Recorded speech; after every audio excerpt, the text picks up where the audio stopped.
Hello everyone, welcome back to our channel Login Aid. In this guide video, I will show you how to contact Walmart customer support. So first of all, what you have to do is launch open any browser of your choice.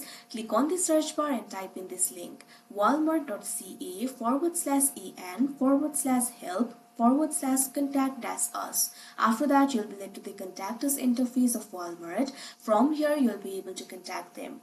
You'll be able to find various options for contacting them over here. You can chat with them or you can also give them a call.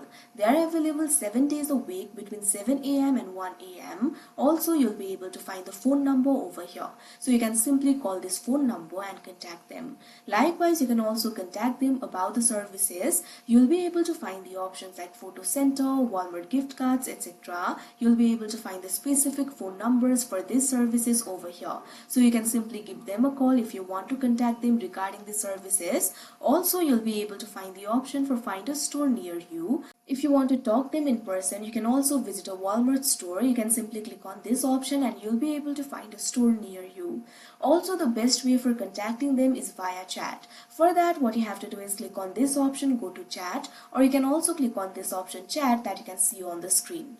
Now, once you do that, you can see over here chat box will be opened. Now, you can type in your message over here. Click on this message bar. Now, after that, simply type in your message over here. Once you type in the message, click on the arrow icon that you can see on the screen, or you can also press enter. Now once you do that, you can see over here your message will be sent. Also, Walmart customer service will reply to you promptly. So like this, you'll be able to chat with them and contact them. So that is how you contact Walmart customer support. I hope you found this video helpful. Thank you for watching. Make sure to like, share and subscribe to our channel.